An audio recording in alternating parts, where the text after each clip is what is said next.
In diesem Video klären wir einmal die Frage, welche digitalen Produkte sich nicht nur bei Etsy verkaufen lassen.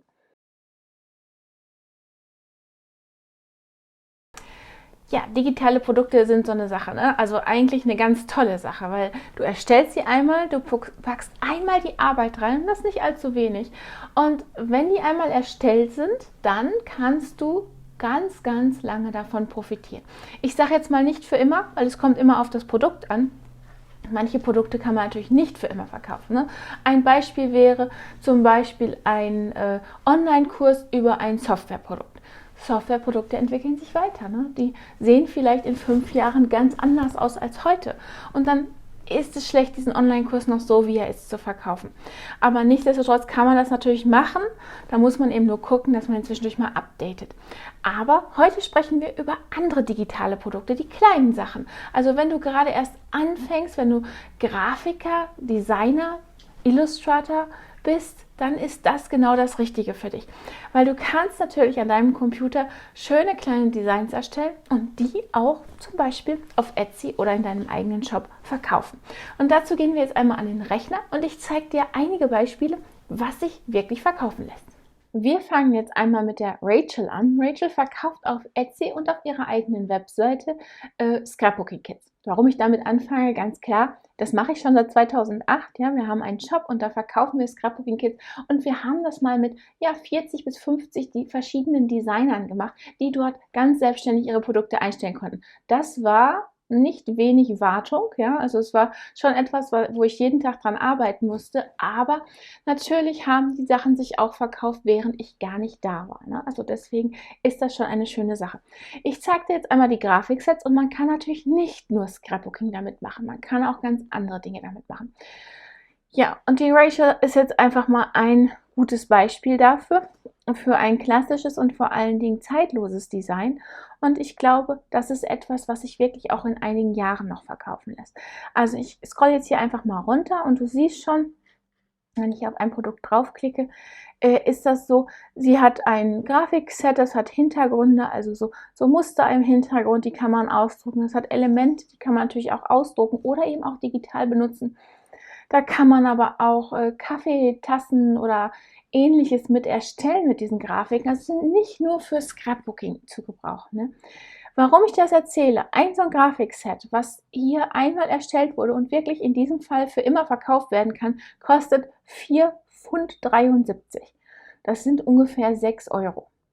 6 Euro für ein Grafikset, das hört sich doch erst einmal nett an, weil diese 6 Euro, ja, die sind quasi zum einen passiv, ja, weil du hast es einmal erstellt und dann kannst du es immer wieder verkaufen. Und zum anderen ist es so, das geht dir nicht aus. Ne? Also du musst nie darauf achten, dass du wieder Material einkaufst und wieder neue Sachen einkaufst, dass du das dann erstellst, dass du vielleicht gerade im Urlaub bist, eine Bestellung reinkommt und du irgendwas anfertigen. Nein, das musst du hier nicht. Ne? Du kannst einfach das einstellen, ja, und dann ist es eben so. Dann ist es Low Maintenance. Du kannst quasi dich entspannt zurücklegen und deine Verkäufe genießen. Ich mache das nochmal zu hier. Ja, Rachel hat mittlerweile 679 Produkte im Shop, das ist natürlich auch nicht zu verachten. Wenn du eine Menge Produkte hast, dann besteht natürlich die Chance, dass du die verkaufst, sehr viel besser, als wenn du nur 10 oder 50 hast. Ne? Also man sollte sich schon dann wirklich in dieses Thema einarbeiten und sich da einen großen Stock sozusagen aufbauen. Ja? Gut, weiter geht's. Ich habe hier dann noch einmal die Planer Kate. Da gucke ich erstmal immer gerne auf die Verkäufe. Ne? Sie hat nämlich hier 1,6.033.000 Verkäufe. Und das wären jeden Tag Tausende mehr. Ja, wirklich Tausende. Wir können natürlich fürchterlich neidisch sein oder wir können uns einfach sagen, super, das kann ich auch. Ne? Also Sticker sind so eine Sache, das ist eine Community, das ist ähnlich wie das Scrapbooking. Man liebt es oder man hasst es, aber viele haben ihren Planer und dekorieren diesen Planer eben auch liebevoll und dafür brauchen sie Sticker. Ne? Du kannst natürlich auch ganz andere Sticker machen, die man so mal benutzen kann für was auch immer. Geht auch, aber diese Planer-Sticker sind eben sehr beliebt und die verkaufen sich definitiv auch. Aber auch hier gilt, Das funktioniert nur, wenn du dich da wirklich reinarbeitest. Ne? Schau mal, die Kate hat hier 1947 Produkte im Shop. Das ist natürlich eine Menge. Ne? Und dadurch alleine schon, wenn du so viele Produkte im Shop hast, wirst du auch auf Etsy gefunden. Und wenn sie so viele Abonnenten mittlerweile hat, weil jeder, der ihren Shop hier favorisiert, das ist natürlich auch so eine Sache. Wenn jemand den Shop favorisiert, bekommt er eine Nachricht, sobald du ein neues Produkt einstellst. Wenn du also immer wieder neue Produkte einstellst, werden die immer wieder benachrichtigt und dementsprechend wird immer wieder verkauft. Ja? Das ist eine ganz wichtige Sache. Ja, wenn ich jetzt mal hier runter scrolle, dann siehst du, dass sich das verkauft, weil an diesen Produkten hier Bestseller dran steht. Ne? Das ist natürlich auch nicht zu verachten. Und wenn 10 Leute das im Einkaufswagen haben, bestehen die Chancen auch, sind ziemlich gut, dass es verkauft wird. Ne? Also wenn du ein Produkt recherchierst, wenn du dir anschaust, welche digitalen Produkte verkauft werden können, was du verkaufen möchtest, dann ist es eine gute Idee, wenn du darauf achtest, welche Produkte Bestseller sind. Ja? Also Planersticker, Scrapbooking-Kits hatten wir, jetzt das dritte Produkt, was sich auf Etsy gut verkaufen lässt oder überhaupt als digitales Produkt gut verkaufen lässt, sind Wall Art. Was sind Wall Art? Ja, das sind eigentlich Sprüche im Prinzip oder ja, kleine Grafiken, die man an die Wand hängt. Ne? Das haben wir alle. Ne? Wir haben alle solche Sachen zu Hause an der Wand hängen, so schöne Sprüche fürs Wohnzimmer, fürs Schlafzimmer. Also die passen eigentlich fast überall hin. Ne? Deswegen sind die auch sehr beliebt. Ich habe jetzt hier einfach mal nur Wall Art Printable eingegeben. Das heißt, derjenige, er malt das einmal. Hier zum Beispiel haben wir Aquarelle, die werden einmal gemalt, ja? Dann digitalisiert, also sprich abfotografiert zum Beispiel oder eingescannt, und dann kann derjenige die immer wieder drucken und verkaufen oder er verkauft sie als digitalen Download. Das heißt, man kann sich die zu Hause selber ausdrucken. Ne? Und da kommen wir dann wieder dieses digitale, super, man gibt aber seine Datei aus der Hand. Ne? Deswegen ist das vielleicht so eine Sache, die nicht jedem gefällt, gerade bei Kunst. Aber eine Möglichkeit, ja. Und auch hier gilt Bestseller, Bestseller. Also du weißt genau, was sich gut verkauft, was du vielleicht auch erstellen solltest. Wenn das nicht zu deinem Stil passt, nicht zu dem passt, was dir gefällt, dann lass es. Ja? Also es ist nichts, was du unbedingt machen musst, nur weil jetzt gerade Wallart in sind. Wenn das jetzt nichts für dich ist, wenn du diese Bilder generell schon nicht schön findest und dir nicht an die Wand hängen würdest, ist es keine gute Idee, das zu verkaufen, richtig? Deswegen besser hier einmal gucken. Aber ich gehe jetzt mal einfach hier auf die Aquarelle und wir schauen mal einmal, was hier verkauft wird, also ob das verkauft wird. Ja, das sieht doch hübsch aus, ne? Aber dem einen gefällt es, dem anderen nicht. Ist es immer so. Also das ist jetzt hier kein Bestseller. Vielleicht zu eng gefasst. Ne? Wir gucken aber mal, was ein Bestseller ist und schauen mal, wie sich das Produkt dann verkaufen lässt. Hier haben wir einen Bestseller, ist aber jetzt keine Grafik. Hier haben wir noch mehr Bestseller. Ja, hier würden vielleicht manche den Kopf drüber schütteln. Ne? Also Striche und Punkte letztendlich. Ja, vielleicht kannst du das selber erstellen. Ne? Dann kannst du das verkaufen und dann kannst du es mit 14 Pfund, ja, verkaufen. Das hört sich doch schon mal gut an. Und der Verkäufer hier hat 31.140 Verkäufe. Ne? Also die Chancen stehen gut, dass du damit ein gutes Geschäft aufbauen kannst. Ich klicke jetzt hier einmal, damit du siehst, was er sonst noch im Angebot hat. Ja, wirklich schöne Sachen dabei. Und auch hier gilt wieder, ne? Viele Personen haben das im Einkaufswagen. Vielleicht finden wir auch den einen oder anderen Bestseller, haben wir ja schon, deswegen haben wir drauf geklickt. Ja, machen, ne? Also das ist definitiv auch ein Produkt, was sich gut verkaufen lässt. Der oder die Dame hat 2266 Produkte im Shop, also es sind nicht mal eben 2, 3, 5 Produkte eingestellt. Es ist richtig viel. Das ist jemand, der das Vollzeit macht. Gemma heißt die Dame. Jetzt haben wir sie gefunden. Also Gemma macht das Ganze Vollzeit garantiert und wird jeden Tag oder jeden zweiten Tag neue Produkte einstellen. Deswegen funktioniert das auch. Also mit ganzem Herzen machen. Ja? Also wenn du Wall Art Printables machst, also einfach kleine Grafiken für die Wand zum Aufhängen, funktioniert ebenfalls. Gut, was haben wir noch? Dann habe ich noch Einladungskarten herausgesucht. Ich habe hier einfach nur mal Einladungskarten eingegeben und du siehst schon, was passiert. Es gibt wieder die Bestseller, ja. eingeladen wird immer, ja gut, in Corona-Zeiten ist das so eine Sache, aber auch hier, es gibt Hochzeiten, es gibt Familienfeste, wie auch immer. Und dafür braucht man meistens Einladungskarten. Und besonders schön ist das, wenn man diese Einladungskarten nach Hause bekommt und dann selber ausdrucken kann. Das heißt, wenn ich mir die runterladen kann, ich mache vielleicht ein persönliches Anschreiben, manchmal kriegt man die Datei dabei und drucke mir das dann aus, dann habe ich ganz schnell ganz viele Einladungskarten und bekomme diese auch noch recht kostengünstig. Weil hier kann ich jetzt mal gucken, 1,20 Pfund, also vielleicht so 2 Euro. Das ist natürlich günstig.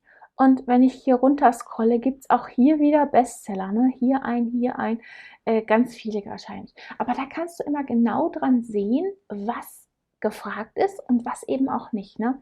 Also bitte, wenn du so etwas hast, ich gehe jetzt mal einmal hier rein, Bestseller. Ja, sehr schöne Einladungskarten, die kosten nur 1 Pfund, aber die sind auch nicht zum Drucken, sondern die kann ich mir so bestellen. Ne? Das wäre auch eine Geschäftsidee, der andere druckt das für dich. Manche wollen ja auch vielleicht nicht selber ausdrucken, aber bitte, es ist nicht digital, heißt, du hast viel mehr Arbeit. Ne? Ich schaue mal einmal hier, was hier im Angebot ist. Und das sind 4.534 Verkäufe. Ja, das ist toll, natürlich, aber nicht überwältigend. Deswegen, ja, gilt auch hier wieder dranbleiben. Ne? Alle 136 Produkte sind hier im Shop. Ja, ein Anfang, ne? Ein Anfang, der hier gemacht ist. Aber garantiert lässt sich auch das verkaufen, lassen sich Einladungskarten verkaufen. Wir können uns ja noch mal ein anderes Beispiel angucken. Wenn ich hier runter scroll und da steht kostenloser Versand, dann ist es sehr, sehr wahrscheinlich, dass es sich hier um ein digitales Produkt handelt. Und hier haben wir einen kostenlosen Versand und einen Bestseller, der nur 15 Pfund, 0,15 Pfund kostet. Klicke ich da mal drauf. Ja, sehe ich sehr schöne Einladungskarten, die für viele verschiedene Dinge genutzt werden können. Ja, weil hier steht schon Hochzeit, ja, ganz viele verschiedene Sachen eben. Kann man sich hier verschiedene Optionen auswählen und dann kommen natürlich auch die richtigen Preise, also sind doch nicht zum Download. Ja, wie auch immer, es ist ein Bestseller, ja. Und es gibt auch noch einen kostenlosen Versand. Wie gesagt, ich würde hier mal nach digitalen Produkten suchen. Die gibt es auch und in vielen, vielen Fällen sind die natürlich sehr viel besser. Was gibt es noch an digitalen Produkten? Es gibt eine Webseite, Creative Market heißt die. Es gibt noch weitere, aber jetzt Creative Market ist mal ein Beispiel. Und das ist eine Webseite, die Designer häufig nutzen, weil man dort auch Lizenzen für kommerzielle Nutzung kaufen kann. Das alles zu einem erschwinglichen Preis. Heißt, ich kann hier Schriftarten kaufen, ich kann Grafiksets kaufen, ich kann Templates kaufen, also Vorlagen in alle möglichen Vorlagen. Ich scroll mal einfach hier so runter und kann daraus dann etwas erstellen und das wiederum verkaufen. Ne?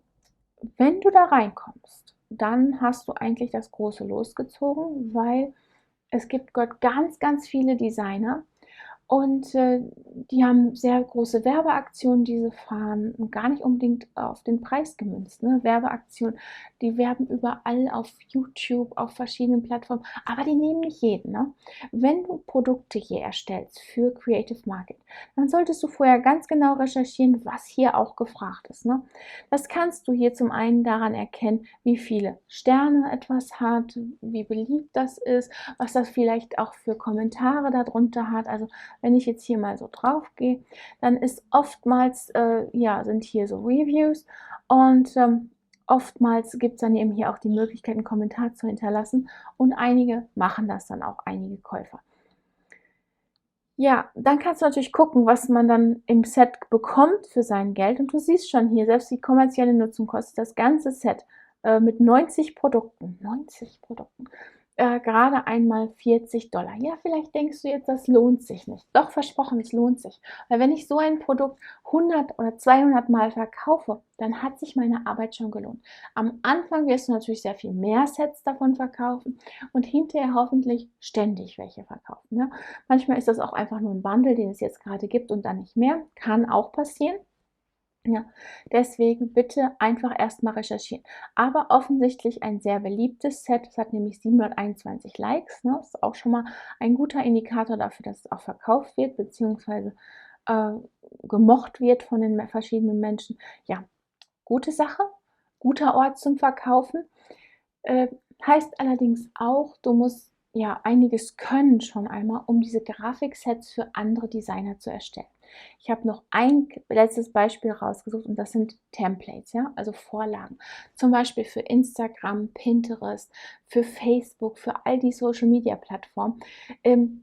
Viele mögen sich nicht unbedingt damit rumschlagen, schöne Grafiken zu erstellen, sondern sich mehr auf die Inhalte konzentrieren. Und dann kommst du ins Spiel. Du kannst nämlich hier auch komplett digitale Produkte verkaufen.